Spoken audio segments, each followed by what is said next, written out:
My name is Peter Wolf. I am representing Xerox. And I want to introduce you to two colleagues of mine.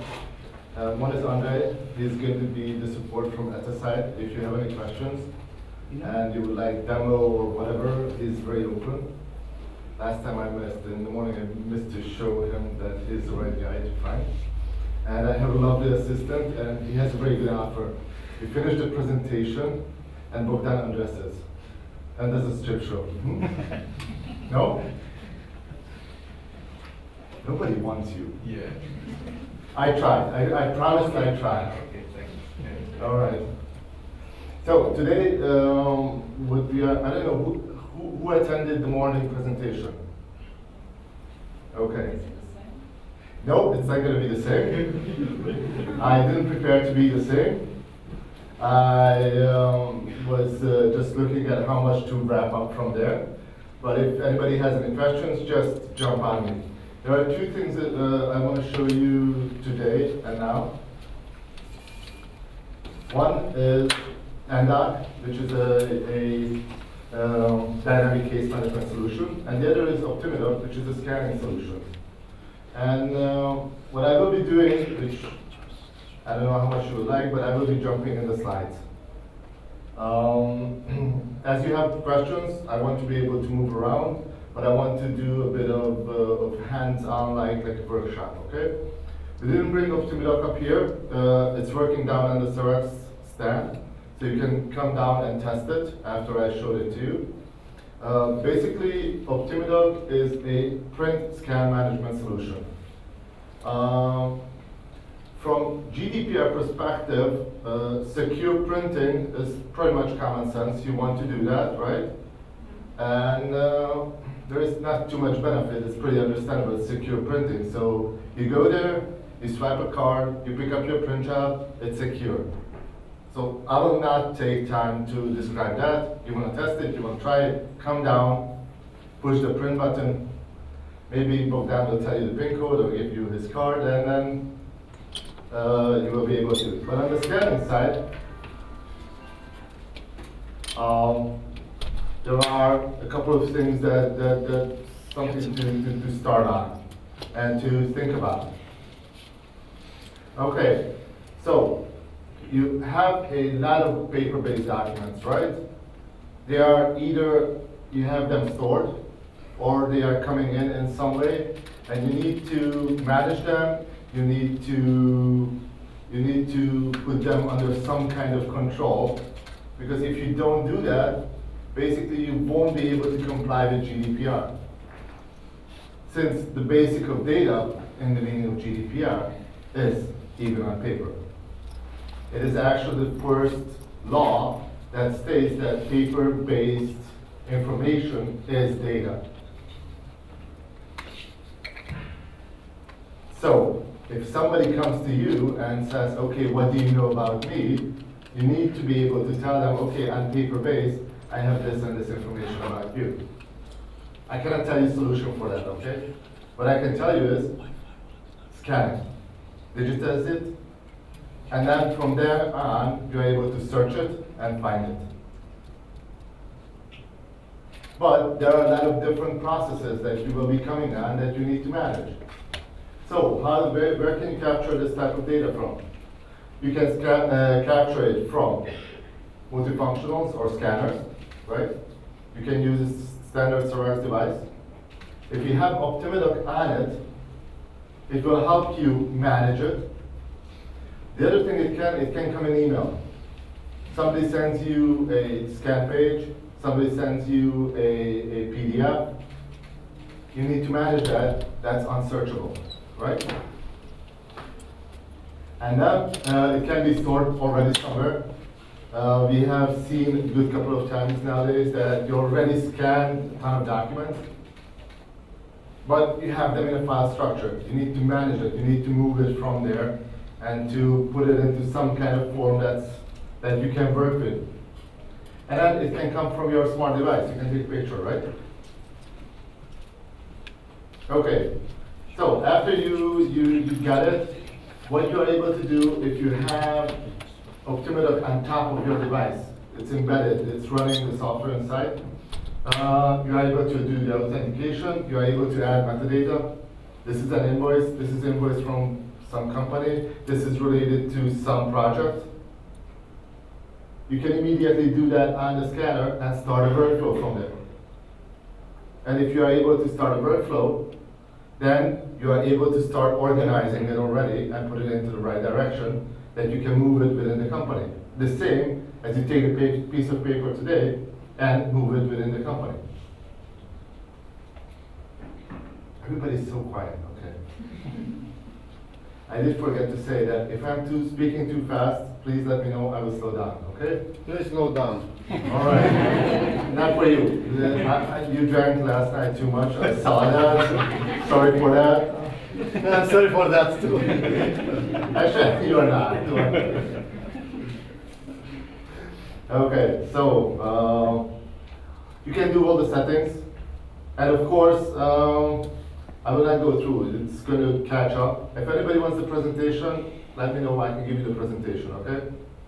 You can either take pictures, but I can really give it to you. It's not a problem. Okay? Peter, they will have it on the ETATView website after the event. Okay, perfect. Okay, so it's the same thing from all. I will not waste and work time with this. From processing perspective, what will come and why it is good to use such software is because it's going to do all the automatic cleaning, de-skewing, turning the page, and all of those things automatically, which will basically save some time because otherwise you have to do it manually, right? Okay, after that, the next thing it's going to do, if there are any barcodes, it can recognize it and create metadata from it. This is interesting when you are having mass scanning and you have a lot of information. Okay? One of the things that come up all the times nowadays is that you get an official letter from government, right? At starting point, it has 3 barcodes. And then when you're scanning it, you're going to put on your 4th barcode. These systems are able to select your barcode and just use that one barcode, not all 4, and merge it together, okay? Which is also a small thing, but beneficial to start it. Okay, you can do bulk scanning. It can separate it, split it up. It can do OCR. It's for OCR, it's using the AVI engine. The licensing is pretty simple. It's based on volume per month. So you can start off with 500 pages, and then you can raise it to 5,000 and go up incrementally. It's a one-time fee, and then you have a yearly support fee, just to be clear on it, so you don't have to pay this every single month. But it gives you the possibility to grow the system as you need. And it supports multiple languages. Okay, the next thing that might be useful is it has built-in zonal OCR. What you have to know about this is it's a simplified zonal OCR, and you are able to process standardized documents. Okay? If you realistically look at it, because this is when everybody's, okay, I have invoices. And you ask that you have how many types of invoices? And how many pieces of invoices do you want to process? And then you realize that entering by hand is still quicker. Because this will work on this type of invoice. And then you have to have a different invoice, you have to have another definition, and you have to, for each type, separate. But as we are going towards the digital age, it's much quicker to get the data digitally and basically have them send you the data in an XML. Questions? How accurate is that? Which one, the zonal OCR? Yeah. As accurate as the standard OCR. So it's About 60–70% or so. No, it's around, yeah, AVI is around 90, as I know. It's the question is the quality, you know. Yeah. It has good quality. And there are 3 engines in today that are mentionable engines, and this is one of them. It's in the top 3 engines. Okay. So after we have it processed, we want to route it somewhere. And we can route it to some archive, which is just like a folder, right? I don't know how good it is to store something in a folder structure, but if we have it OCR already, Windows can search it. Okay? It's going to create a multi-layer PDF. Multi-layer means I have one layer of the picture and one layer on top with the characters. All right, and then we can route it to some mail. We can send it to someone. One more benefit of these systems is, from GDPR perspective, is you don't mistakenly send email to someone. I don't know how many of you, I really loved it in multiple positions. I got a scan job from the device. For what? I have no idea. No? Has anybody gotten that type? It's the favorite. It's coming from Xerox, whatever device.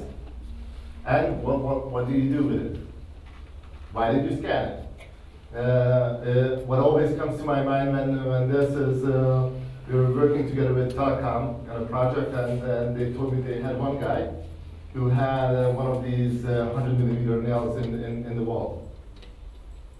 You know what he was doing? When he got a paper like this, he put it on the wall. And the guys came back a week or two later, you don't have to take care of it anymore, it's done. Okay, the wall solved it. This was his sentence, and he took it out and threw it out. It's the same thing. I mean, with a system like Optimidoc, what you're able to do is, when you get an email, either you send it to yourself, because you want to add some notes, comments to someone and ask them to do something, or you will be the authenticated person, the sender. So you can ask back from the other person, why did you send me? So basically it's secured communication, because I know who sent me and I can ask them for why. Okay? And then we can do cloud storage, and we have custom processing. And the custom processing I will get back to. Okay, so you can parameter how it's named. You can put it to all the standard cloud-based solutions. And you can have different type of notifications. And this would be the print management part, which I will skip. But when you're scanning to custom place, one of the things you're able to do is put it into some dynamic case management or document management system, right? And you can manage it forward from there. So basically, you have a secured input, since I have to authenticate when I start scanning, and it goes all the way to put it into a system that is logged and it is under control. And when I'm starting some kind of workflow, what I'm able to do also is already define my workflow on the device.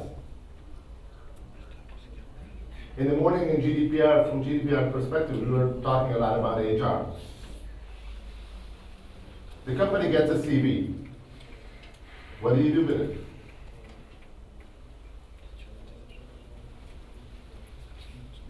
I think you have to for use it first. To keep it maybe.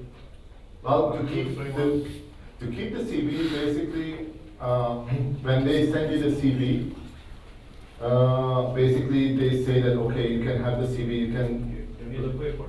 You need a confirmation for this. For that you don't need. It's the same thing as a business card.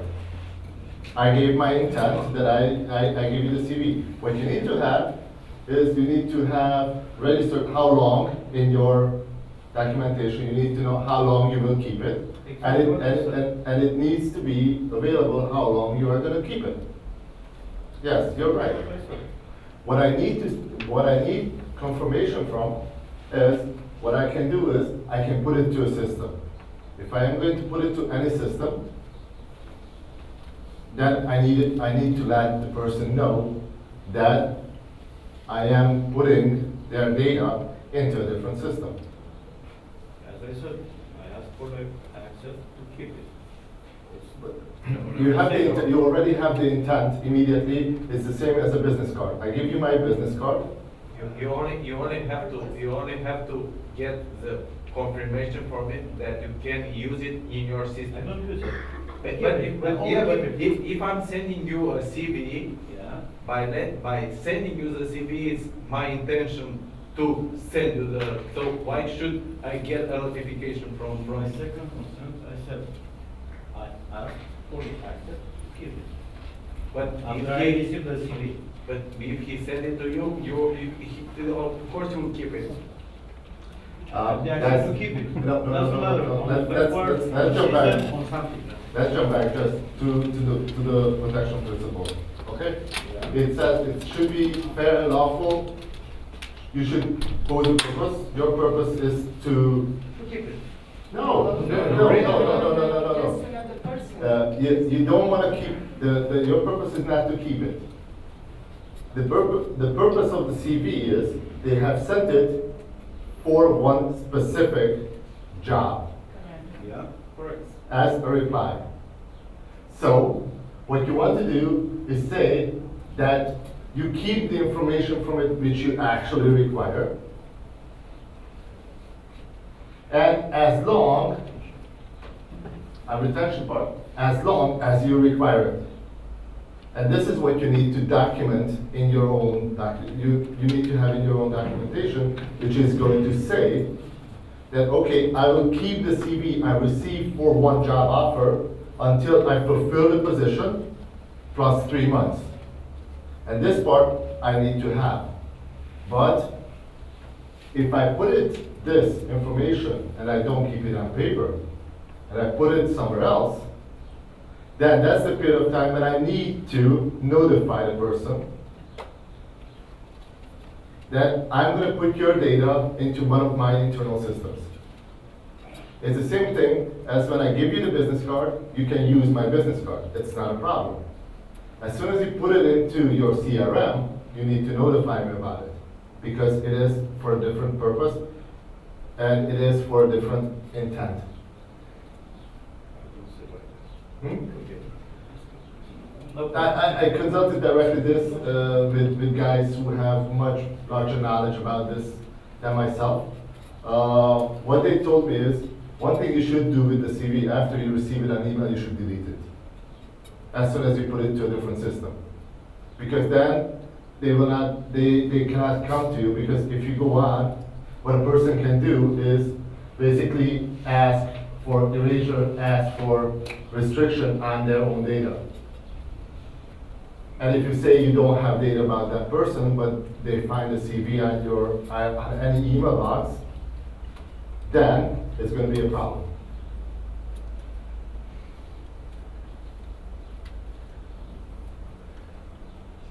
Yes? No, I have another opinion, but this is it. Okay. So what are you going to do? When you receive a CV on email, one of your colleagues receives it. I'm not human resources. Okay, who is responsible for IT security in the company? It's an external company. Okay, and how they are, what do they suggest? They suggest to take an external DPO. Normally, huh? Okay, how many people work at your company? 300. Okay, then you need a DPO, okay. Yeah, because the limit is 250. If you're under 250, you don't need a DPO. You still need to oblige to the rules, but you don't need a DPO, separate DPO. It's not an obligation, but it's better to have. Oh, of course, of course. So what you are able to do is you are able to take this and move it. But what I will do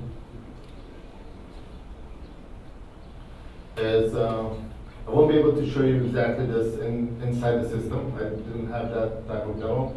But you can have a system.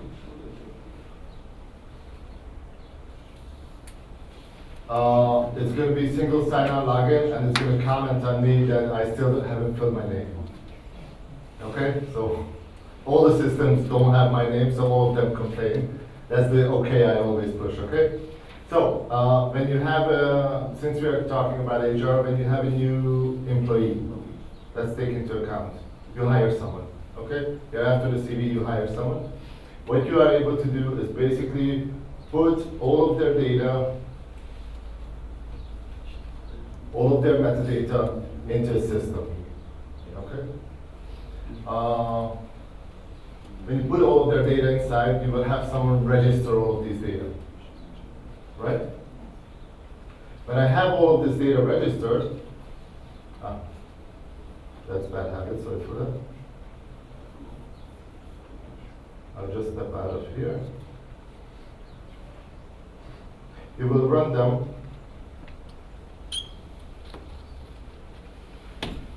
through some kind of process, right? So what I will have is basically to just jump into HR. Somebody registers it. It goes to some data check. This one is for bank security. The person has to go through bank security. Then company check. Then if there is any contracting part, you can differentiate if it's employee or agent. And then you need to grant them access, which is going to be an IT. And then you put them to live contracts or closed contracts. Why I showed you this part is that when you actually register someone, and I am the HR administrator, what I want to have is I want to have access to basically all their data, right? But afterwards, as I go through the process, for example, IT only needs to see that the person is active, only the name of the person, and what kind of equipment they need to give him. And as such a system can help you because at each step, I'm able to define the visibility. What I can easily do, I will not start registering anybody due to the fact that most probably I would have to fill like a ton of fields. But what I can do show you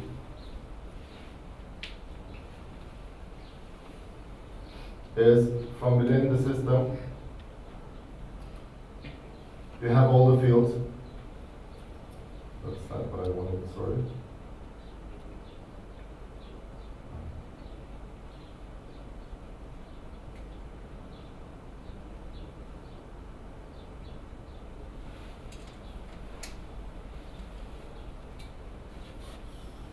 Okay, what I'm able to give you is on each role level, I can give you full access rights all the way down. So that means up to menu level, I can set what the person can do. I can go on button level, for which I can go on template level. And what I am able to do is go on field level. This one has only one form, so it's going to be just running on all the fields on the side. If I have more steps, which I don't have access to on this, so I need to switch. Okay, now it's going to be. I see all the steps, and I can set who has access to what. Right now, they have access to everything. If I want to take, I don't know, the IT part, devices, and I want to remove him from all the data, but I want to give him access to, I don't know, if I can take over IT, I can make this mandatory for him. For HR, everything is visible. For data HR check, everything is visible except, for example, IT. On field level, I'm able to configure for that template, for that role, and what they are able to access. Is that understandable? So basically with this system, or such a parameterizable system, you can actually go towards what GDPR is asking you to only show the information which is relevant to that person who's acting on some step in some role for any reason.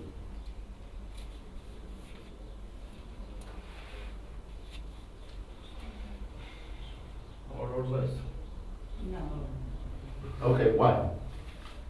Because you can make an association between the name and the email address between them. I don't understand what you're referring You to. tell them that it there. No.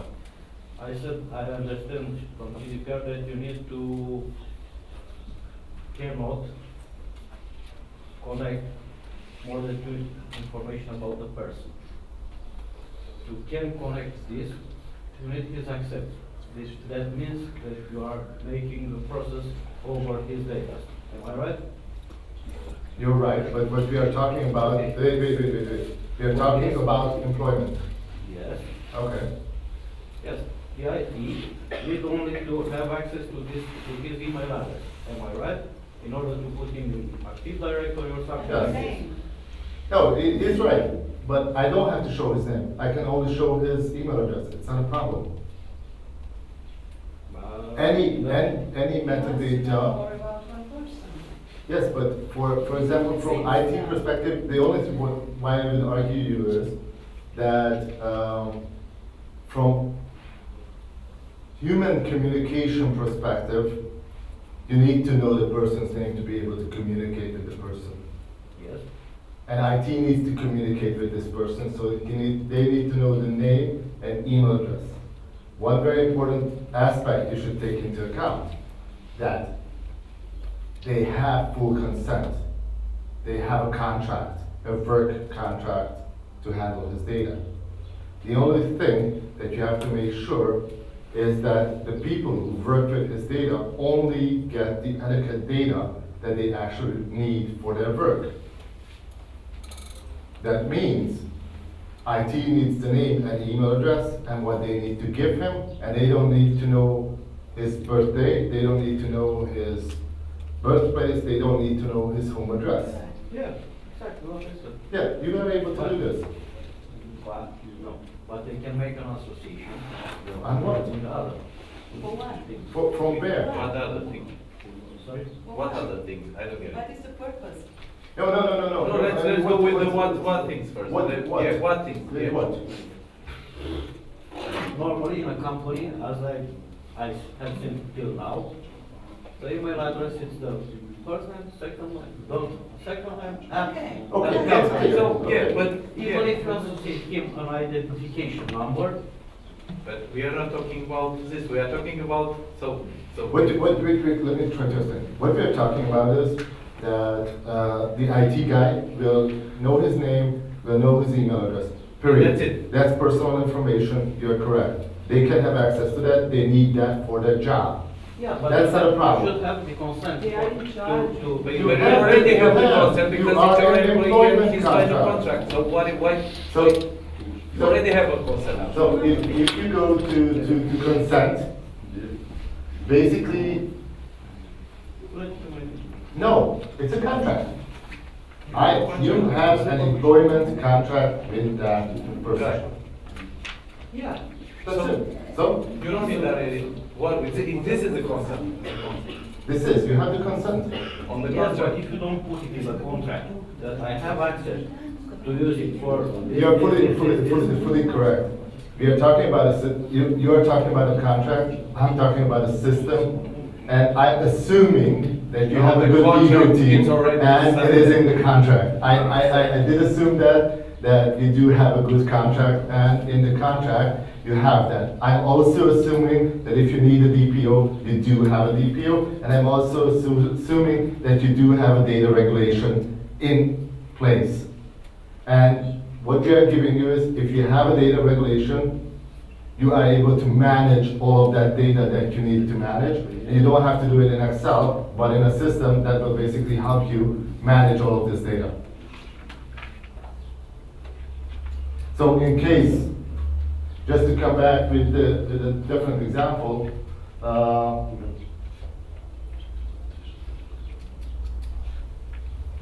If you have an incident and you need to manage an incident, you can do that you register that in Excel because you need to register all of your incidents.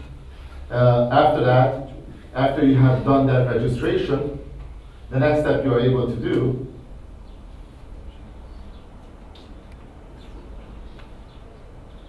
is you need to notify everybody internally first. You need to most probably have some kind of internal approval from DPO, from legal, from head of IT or CEO or whoever. And you can, I think first to be filled. it's a question of how. There is an incident, probably he decide if it is not. And Yes, you're correct, but that's a process. And a system like this can run this process. So what you are able to do is basically fill in the actual incident, whatever you want. I will not do it. You can basically do the risk assessment. You can set what will be communicated, who it needs to be communicated with. You can upload this if you want, because it might be that you need to notify 1,000 people. Okay? Here we don't have to fill the authority, since from country to country the authority changes, but it can be preset. And then you can just register it within the system. And as soon as I have it registered, I will show it to you from virtual perspective. If I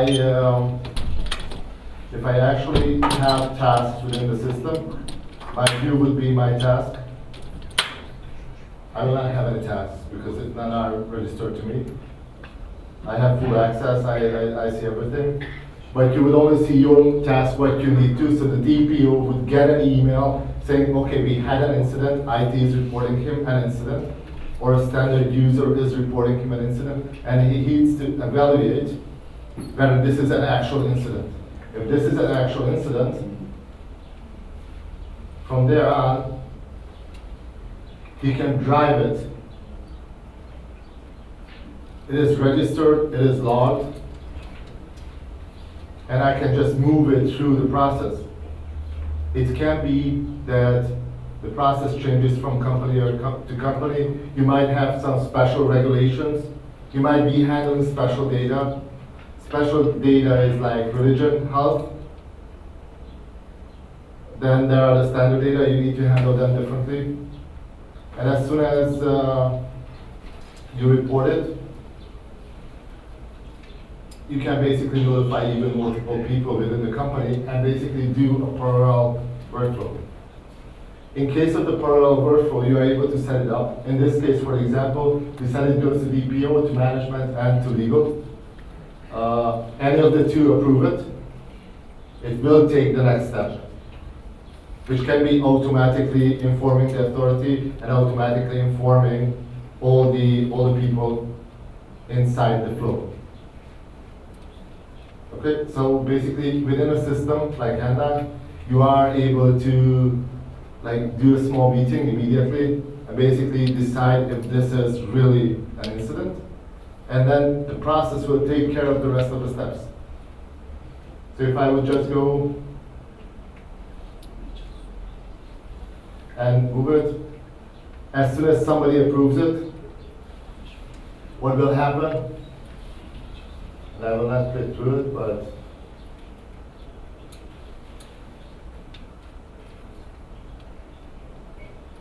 I'm able to bring it up.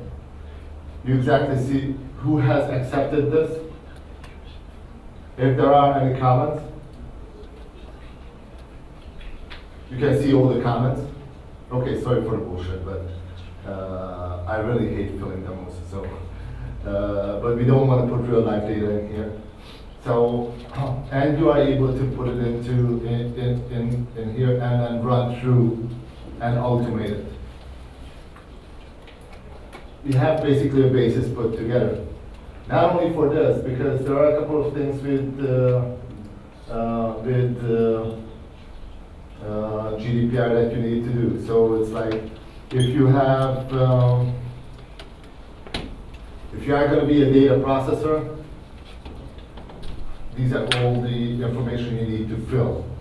From this, if you want to generate an actual document, the system can generate you on a template with your logo, whatever, the right document to have it, even if you need it physically signed. And of course, these need to be followed up from time to time. So the system can remind you and put it back in task to follow up on it. Is the data correct? Any questions?